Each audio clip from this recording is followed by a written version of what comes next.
L'objectif de cette vidéo est de vous faire comprendre pour quelles raisons les mers et océans sont des espaces convoités aujourd'hui. Cela correspond donc à la deuxième partie de notre chapitre. Pour suivre au mieux le cours, je vous conseille de prendre votre manuel, des pages 276 jusqu'à la page 278, ainsi que le croquis que nous avons fait ensemble au début du chapitre. Tout d'abord, donc, pourquoi les mers et océans sont-ils aujourd'hui de plus en plus des espaces convoités? Pour le comprendre, nous allons reprendre l'étude de cas qui correspondent en fait à la fiche que vous aviez à faire pour aujourd'hui. Pourquoi l'océan glacial arctique, cet immense océan glacé, si souvent en fin de compte laissé à l'abandon, est aujourd'hui un espace en fin de compte aussi convoité? Et tout d'abord, par qui est-il convoité?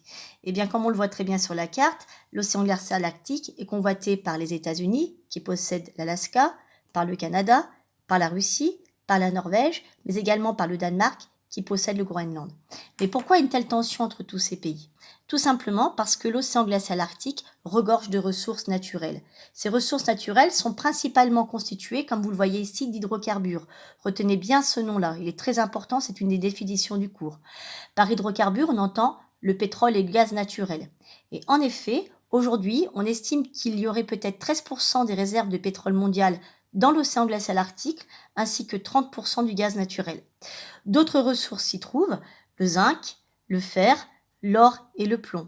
Ce sont donc bien pour toutes ces raisons que tous ces pays aujourd'hui sont en tension, car tous ont intérêt d'y installer des exploitations offshore, comme on le voit en fin de compte sur cette carte, car il y a un intérêt économique très important.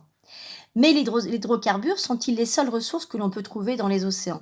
Eh bien non, il y a d'autres ressources qui ont été exploitées depuis la nuit des temps, comme le montre cette photo. Au Sénégal, les Sénégalais vont exploiter donc en fait l'océan pour la pêche.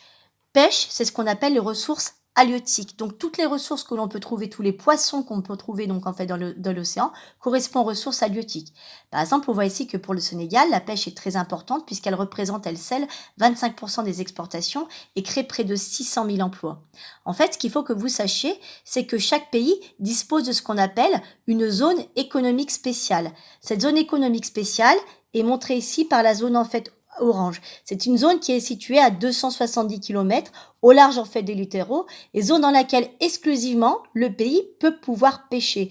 Donc ce sont des zones très importantes, mais ce sont également des zones de tension. Lorsque les zones économiques exclusives se rapprochent, ça peut faire des tensions entre les pays, comme c'est le cas par exemple aujourd'hui entre le Royaume-Uni et la France, ou comme ça a pu être le cas entre la France et l'Espagne, puisque chaque pays veut étendre de plus en plus sa zone économique exclusive de façon à pouvoir pêcher au maximum.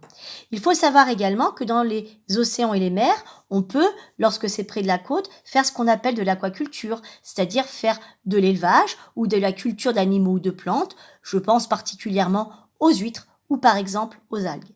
Ce sont donc toutes les différentes ressources que l'on peut trouver aujourd'hui dans les océans et dans les mers qui vont expliquer qu'il y a des tensions.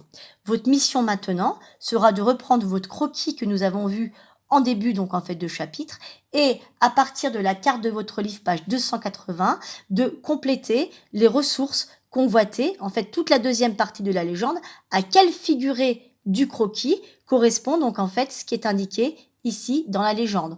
On voit très bien donc sur ce croquis, en fin de compte, qu'il y a des ressources que l'on va trouver, mais qu'il y a des zones de rivalité. Rivalité, je vous aide un petit peu, rivalité entre les États ici, par exemple l'océan glacial arctique, au sujet des hydrocarbures, mais des rivalités qui peuvent être aussi des zones de piraterie.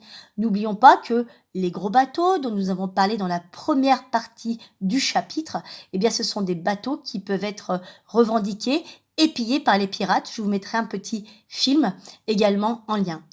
Donc, tout ceci fait, je pense qu'on a répondu à la question, que nos océans et nos mers sont des espaces convoités et des espaces de conflit. Si vous avez compris, vous n'avez plus qu'à recopier dans la deuxième partie, en face de la fiche de côté droit, le cours sur pourquoi les mers et océans sont-ils des espaces convoités.